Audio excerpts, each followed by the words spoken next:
Hello and welcome back to module number 7. We're going to talk about visual distribution analysis today. And again, I would like to frame it as what is the best practices we can employ and learn in order for us to create a visual distribution that everyone will understand. And that's the challenge. So we are going to talk about today about distribution. We're going to talk about frequency distribution and the most common type of graphs. We're going to talk about measure of central tendency. We are going to talk about one variable versus multiple variables. And in the end, of course, I'm going to talk about how to create histogram in R. So what is distribution? Usually the idea of distribution in the first or third module, I talked about statistics and I talked about population. Population is the entire, all the set that included in the collection. So in this case, the distribution is about how the entire population is being distributed. One of the things that we often do in distribution is to classify the entire population to categories and basically see how each of the category is ranked among individual or group, and based on it we'll make the better decisions what we are trying to do.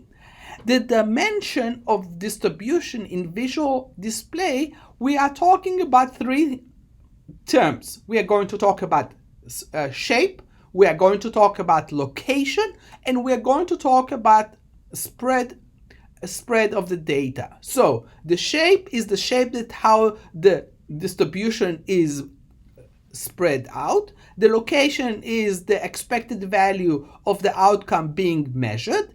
And the spread is again how it will be displayed when we are trying to capture that in bar chart or any other form of visualization to understand how wide or how narrow is the distribution is.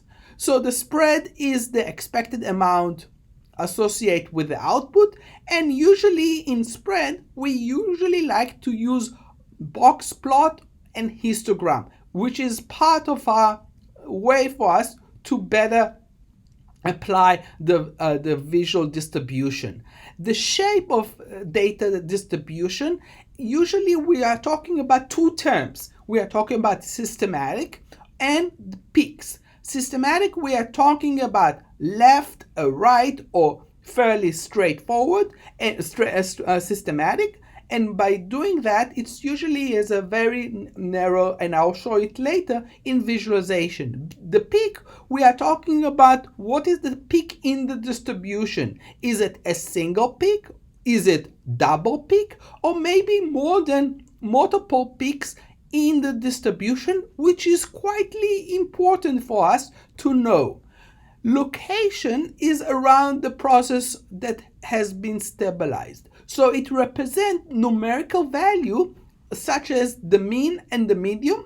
And usually we like to capture this type of distribution in scatter plot, box plot, and histogram.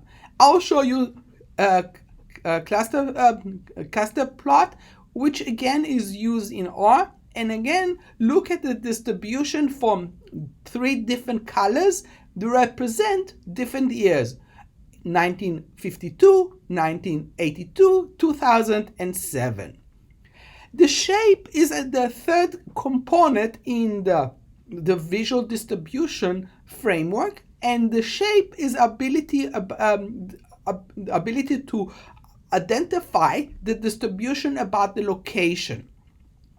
And the idea here is, again, we have systematic, we have screw and uninformed, and all of that give you a better dimensions and how to apply the visual distribution into your graph.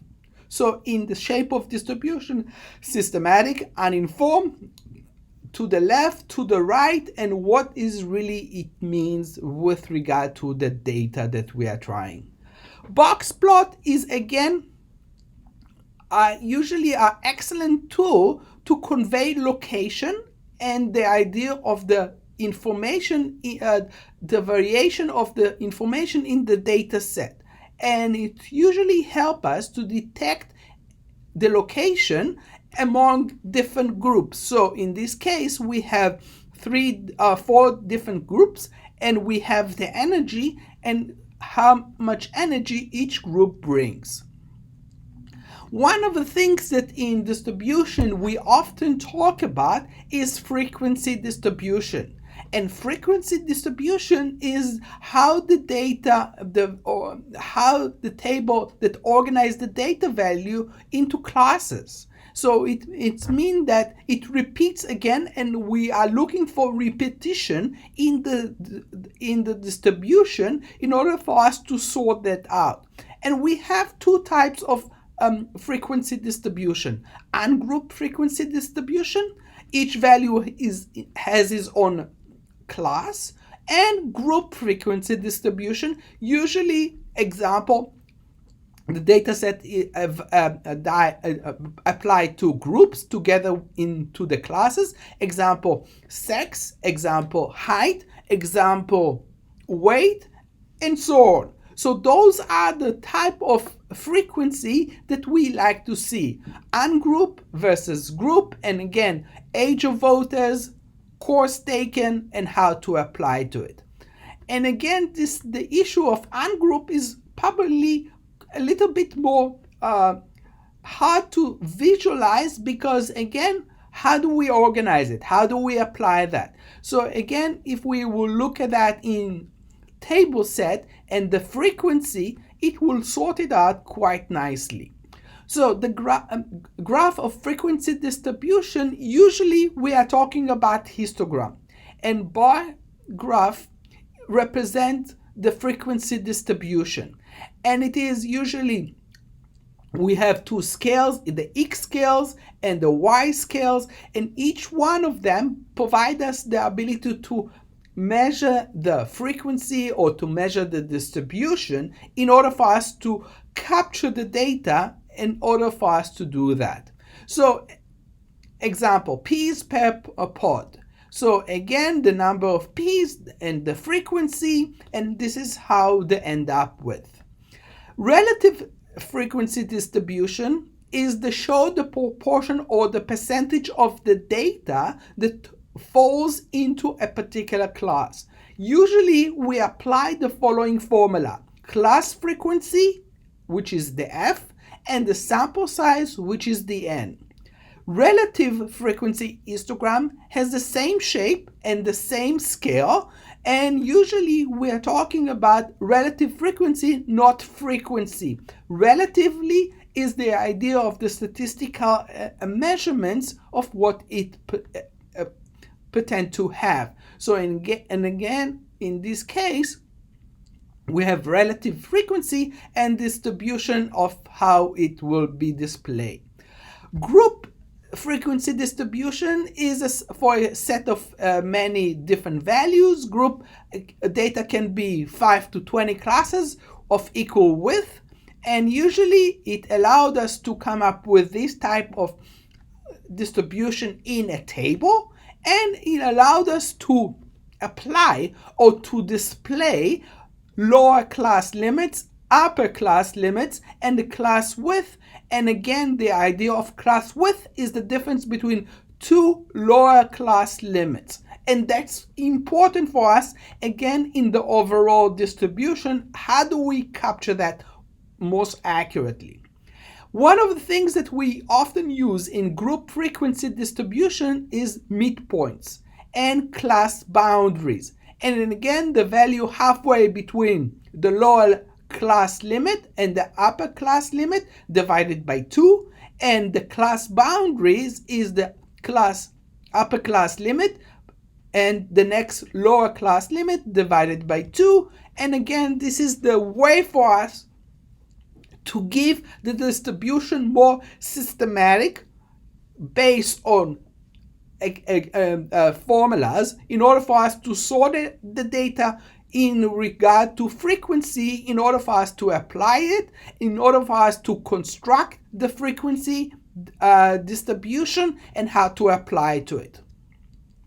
Another way for us to apply the idea of distribution is the idea of central tendency distribution.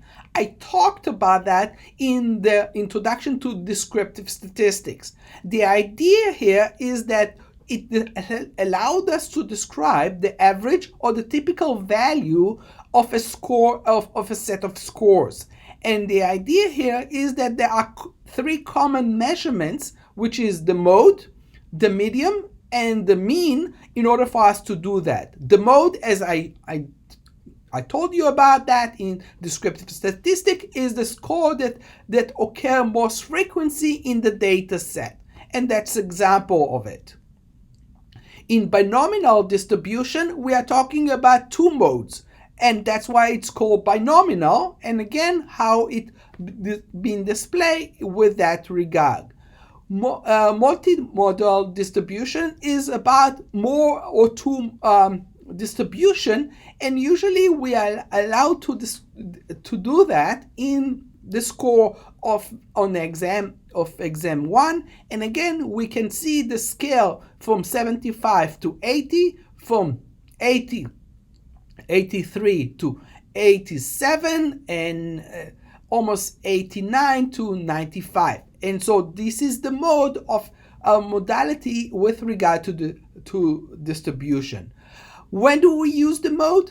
The mode is not very useful to measure central tendency, and it is insensitive to large set of data, and especially when you have large set of data of 1 million records, and it's a little bit hard to apply the mode into it and how to apply that. This distribution display regarding one or versus multiple variables is the next one. And this is a really classical data visualization at its best. We like to see, for example, cake bakery. What type of cookies they are making? Is it Thin Mints? Is it peanut butter? Or is it caramel? Or is it other type? And this is a great visualization because it shows you the distribution on it. When we are talking about single variable visualization, we are often talk about histogram. Histogram usually allowed us to show central. It shows out the outliner or the strange patterns that we are in that can be found in the data. We are also talking about that we need to be aware of real zero, because the real zero in visualization is really hard to capture. The issue with histogram is that for a small data set, histogram can be misleading. Small changes in the data will be hard to detect, and this is really a hard problem. For a large data set, histogram can be very efficient because it shows the general properties of this distribution. Histogram efficiently only work with one variable at a time, and I want you to remember, and this is a really important issue to remember. But be careful with the axes and the scales, because this is where the distribution is displayed and how to apply that. Smooth histogram, also called density estimate, which allowed us to estimate the smooth of the contribution of each data point over a local neighborhood of the point. And so the idea here, we are adding another dimension to the visualization in order for us to apply a more aggressive statistical methodology into it. So the idea is the distribution, idea of how can we apply it in a larger scale, and in R, the simple distribution, and I'll show you that also in real time. Example, let me just go over the R code. One of the common type of data set is a data set called MT-CARS. It is usually a set of data that was collected long time ago, and it shows the model, it shows the mileage, it show all the properties of those cars and how it applies. So one of the things that we like to apply, and we will see a lot of example of it by using the package called ggplot2, that all the example on it usually use this type of data. So this type of data is called MT-CARS, and if I will run it, he will be able to apply. So the first thing that I build in the code is counts is the table of MT-CARS and the gear. So this is where I apply it, and now I can apply it with regard to a bar plot in order for me to apply it and to show you the number of gears and the car distribution.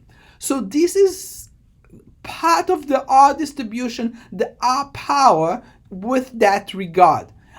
We can also add colors to the R, and this is where things getting more interesting from my perspective with regard to adding more color, and not what Excel usually apply is a standard color. Now in R you can customize the color. So in this case, this is how we do it.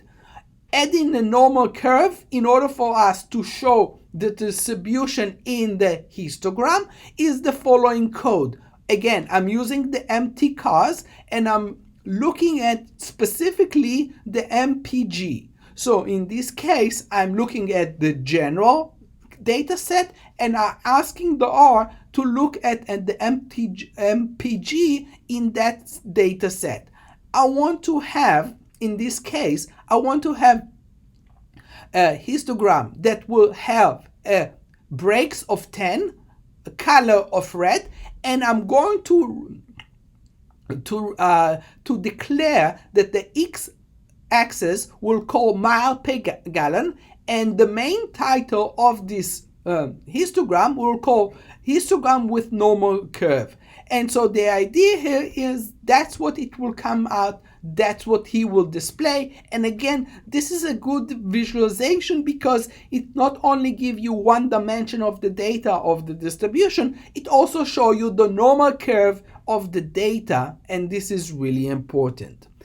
Box plot is again the idea of showing information about a variable in one plot. We can incorporate in the box plot the medium, the outliner, the range, and ability to again to display that in comparison to one another. So again, a bar plot is often used, and it is quite often apply, and we will learn more about that later on.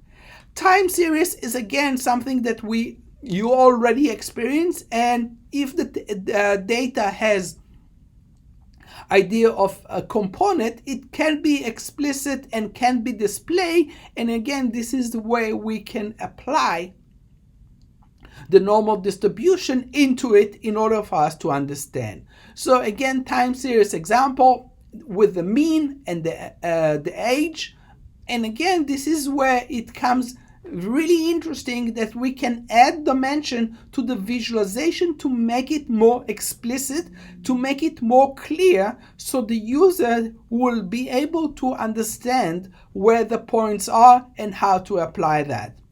I did not talk about spatial data, what is it entail and how to apply that. But again, I want you to start understanding it is about geographical data. And it's the idea that it comes from cities, state, zip code, and it is easy to get the log number out of it. So it can be plot as scatter plot, and again, this is something that is being done. One of the things that we saw in the hurricane, this is how they apply the distribution of hurricane when hurricanes are coming our way. Geographical data, again, this is the way for us to apply that and how to employ that. In the beginning, I talked about one variable. I'm going to jump now to two variables, and I'm going to talk about two continuous variables.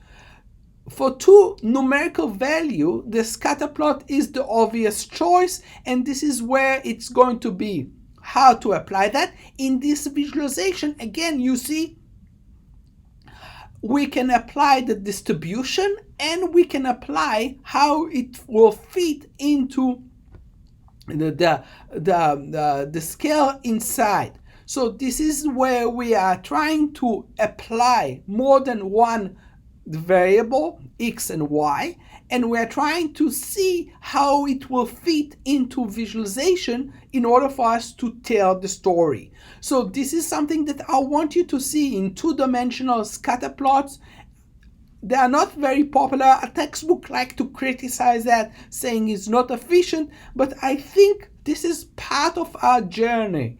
We usually do not write books in one take. We usually try several types of visualization until we are happy or satisfied with the result, and usually we test it on other users. So this is something that is really important for us to do that.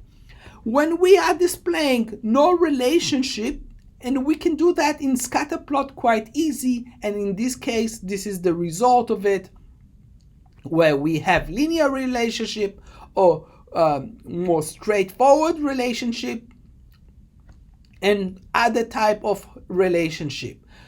When we are talking about two continuous variable, scatterplot also can be displayed, but it is bad with a lot of data. And in this case, I scan it from the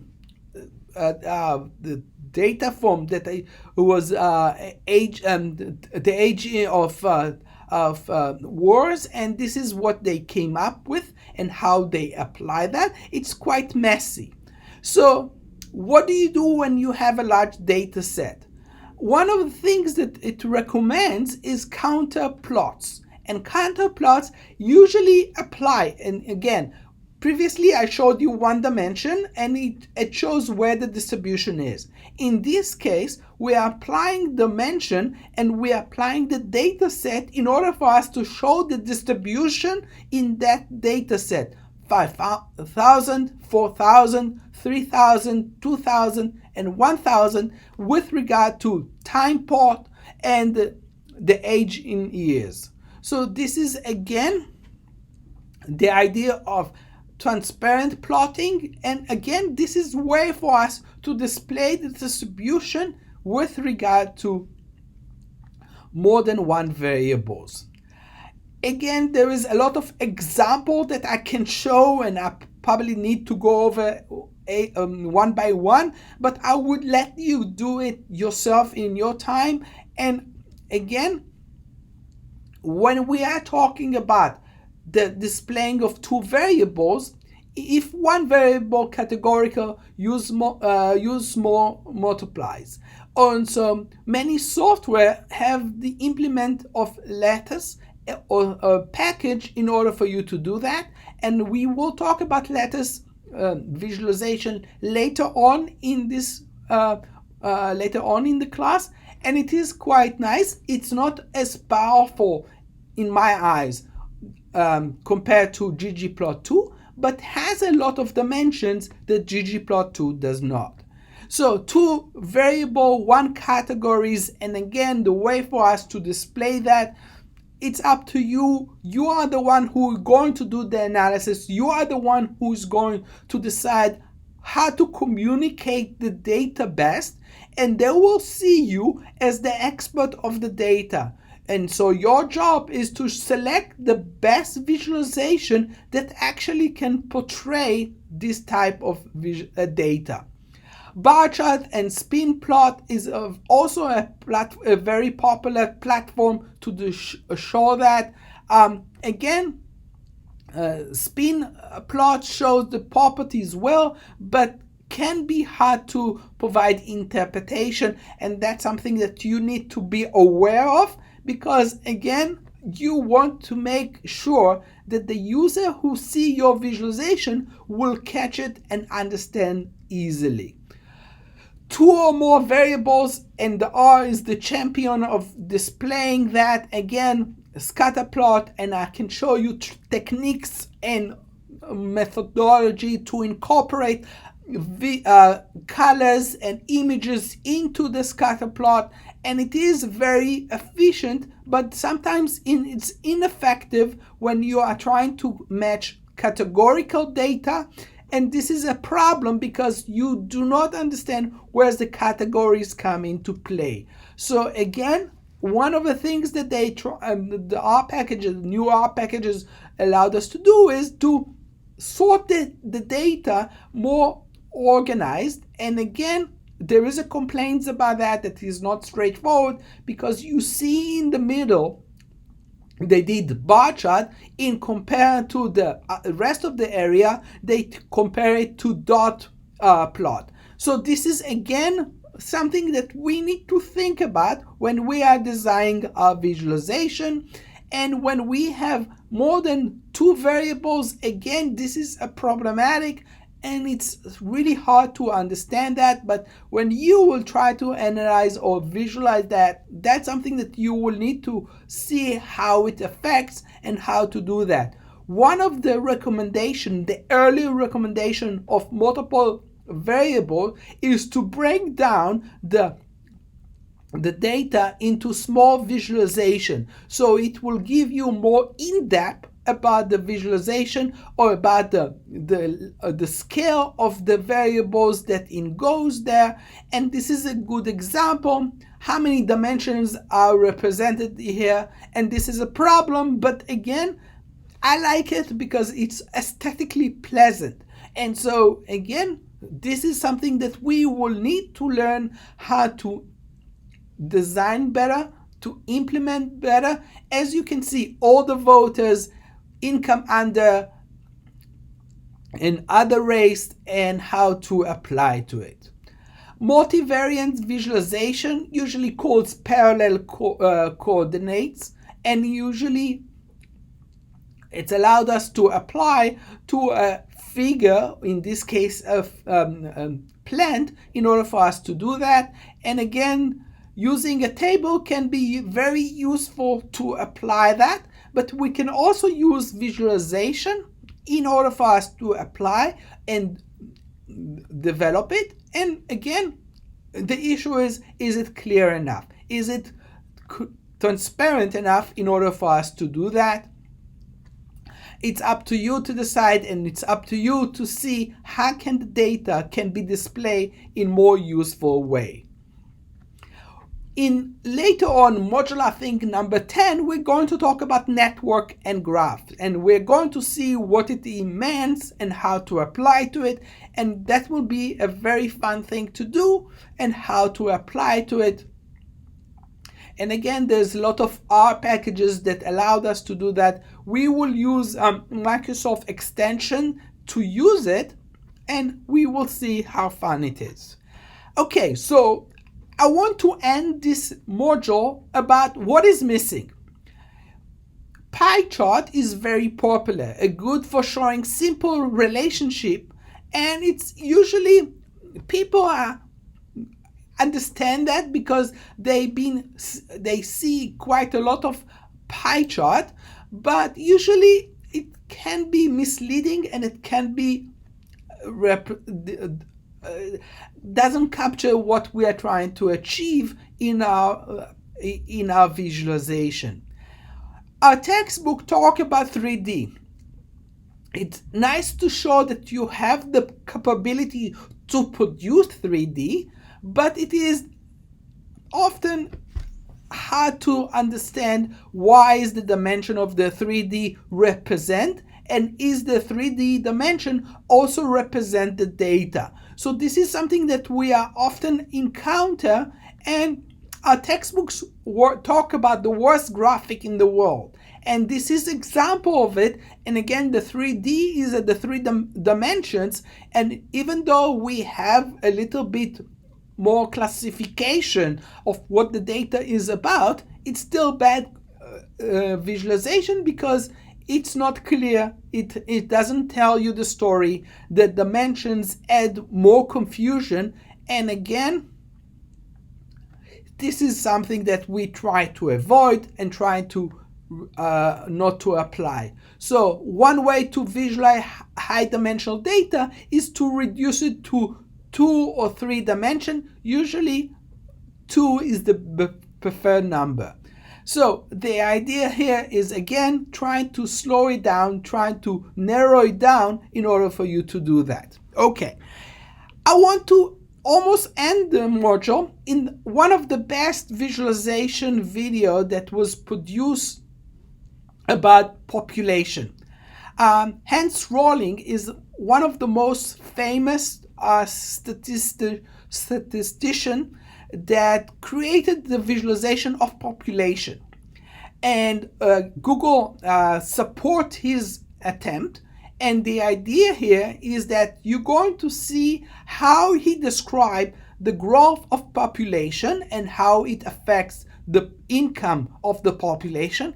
And again, he used 3D, but look how he used it and see where it can be better. Think about the critical evaluation that we talked about in this module about that. So best practices is something that we are, as a visualization, very keen to, is try to keep the visual consistent. Select the best interval, use the measure that are resistant to outlier, because outlier is usually giving another extension to the visualization that miss the point that you are trying to do.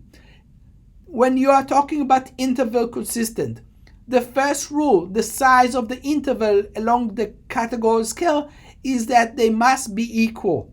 Keep that in mind. Example from our textbook, this is the example.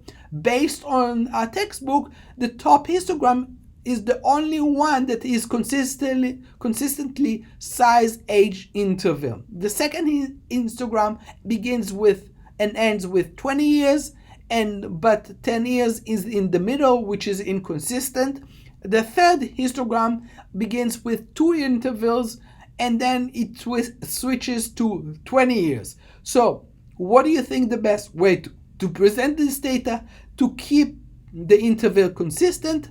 And again, trying to select the best interval in that ROM in order for you to apply that. Apply measuring that resistant to outline, as I said before, and try. That is all for this module. If you have any other module, let me know. I hope you enjoy that. This is a very important aspect of our practices. How can we make the visualization more transparent? I try in my class, I'm trying to do 2 things. Give you a framework that you can work with, and use the textbook to talk about the best practices. I hope it will help. I hope it will make more sense. And again, until next time, have fun.